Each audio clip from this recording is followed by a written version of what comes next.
Dr. Renato Kifuri, pediatra, infectologista, presidente do Departamento de Imunizações da Sociedade Brasileira de Pediatria. Dr. Renato, bom dia, tudo bem? Bom dia, Mauro, bom dia, Didi, bom dia a todos aí da Nova Manhã, sempre um prazer estar aqui de volta.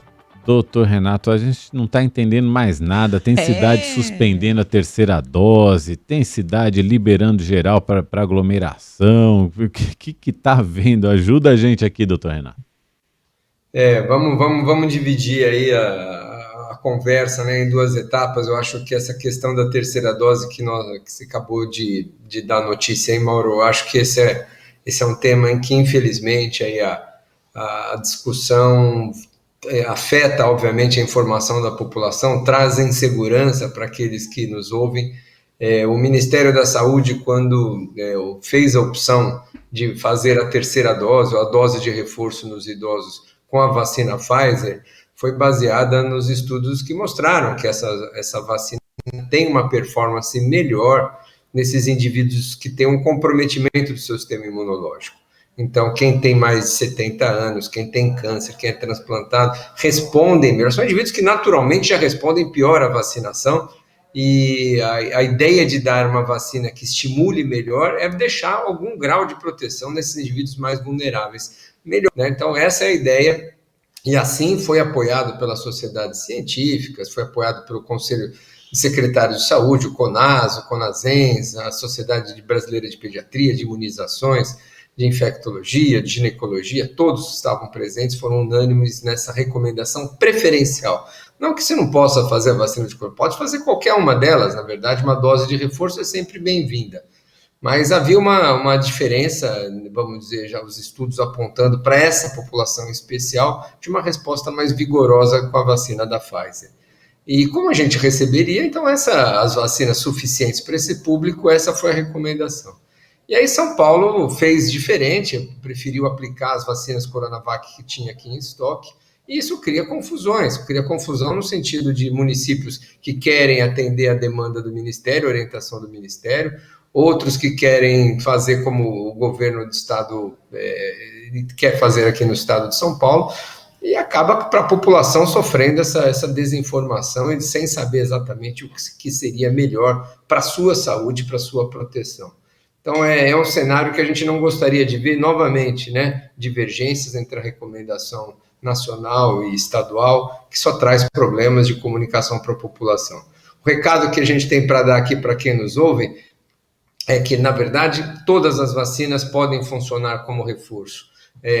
Vai melhorar a sua imunidade, se no seu município estão disponibilizando Coronavac, não tem Pfizer, faça Coronavac, mas a recomendação melhor para esse grupo, sem dúvida, é a vacina da Pfizer. Então, para os municípios que têm a possibilidade de fazer vacina Pfizer, essa é a recomendação.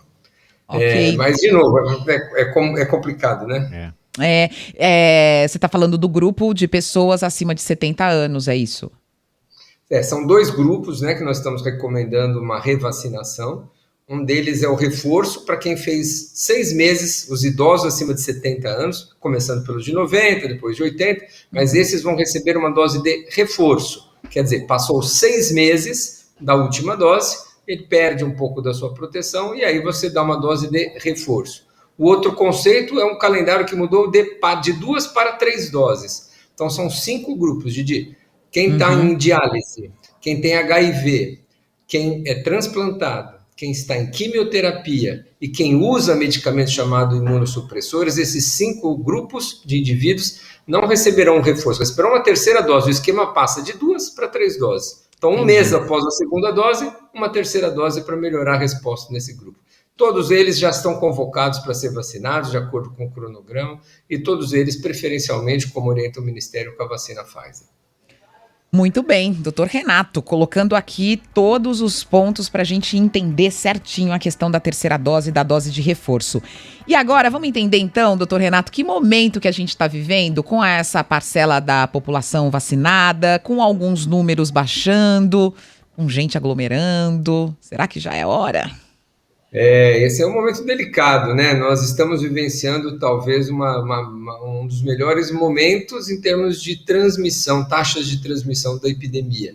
Similar a esse, só perto de outubro, novembro do ano passado, Nós ontem batemos o recorde de registro de queda, obviamente pós-feriado, mas mesmo assim, semanalmente, a gente vem, nas últimas semanas, registrando uma queda consistente das taxas de registro de casos novos, do número de mortes, dos números de leitos ocupados, das taxas de ocupação de leitos. Então, o momento é mais ou menos tranquilizador. Eu digo mais ou menos, Didi, porque a gente tem uma combinação aí perigosa nessas semanas próximas, né?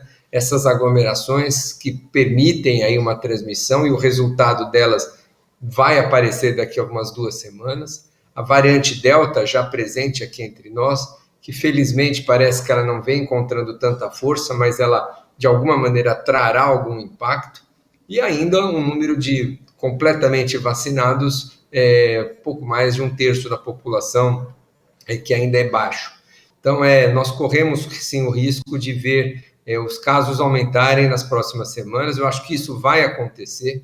A gente não consegue dimensionar a magnitude, se será um aumento discreto, uma interrupção na queda, mas essa combinação, a Delta presente, essas aglomerações, uma população ainda imunizada completamente não suficiente, e uma população cansada, né, dessas medidas todas de distanciamento, tendem a elevar um pouco o número de casos, tendem a estabilizar a curva de queda que a gente vem assistindo.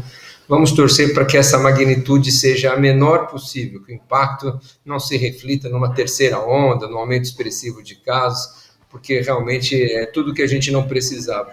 E as aglomerações, né, de a gente, infelizmente, o momento do país, como se não bastasse tudo isso, o momento político é extremamente delicado, as pessoas precisando se manifestar, independente das suas posições políticas, mas ir à rua, dizer o que pensa, defender os seus pontos de vista, sempre foi um legítimo da democracia e, infelizmente, é um momento que a gente precisa ter cuidados, né? Evitar aglomerações ao máximo, usar máscara, manter distanciamento, porque essa é uma das ferramentas que tem se mostrado altamente efetivas para o controle. Estamos virando o jogo, eu acho que agora o momento é delicado, mas eu digo sempre, né, a gente entrou no primeiro tempo do jogo, ganhamos a primeira etapa, agora é o segundo tempo. Agora é o segundo tempo de continuar em frente e acabar por controlar a pandemia aqui entre nós. E o segundo tempo da vacinação também, né, doutor Renato? Tem que tomar a segunda dose, né? A segunda dose é o segundo tempo do jogo, né? Exatamente, para não ter prorrogação, né, Mauro? Não pode ter prorrogação, é isso aí. Muito bem, doutor Renato. Vou pedir um exercício de futurologia. Quando que a gente vai poder aglomerar? Quando que a gente vai poder ir para um show? Hein? Olha, eu acho que esse dia, essa é futurologia pura, né? Palpite é bom porque cada um pode dar o seu, né? Eu acho que uns querem o Réveillon, outros querem o Carnaval, já nos moldes de sempre. Eu acho que nós vamos ter em breve, que eu digo até o final do ano, de 100% da população brasileira vacinada. Eu digo 100% porque o Brasil talvez chegue no final do ano como um dos países que mais vai vacinar percentualmente sua população.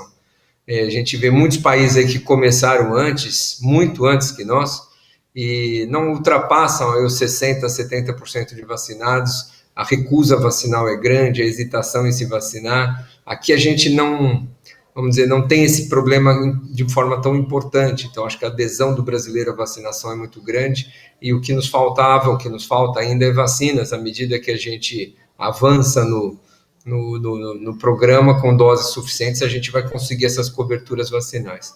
Mas aí a gente vai precisar dar os reforços, a gente vai precisar controlar. Então, as taxas de transmissão que é o indicador para a gente relaxar essas medidas. Eu acho que a gente, com 100% da população vacinada, nós teremos umas taxas de transmissão bem mais baixas.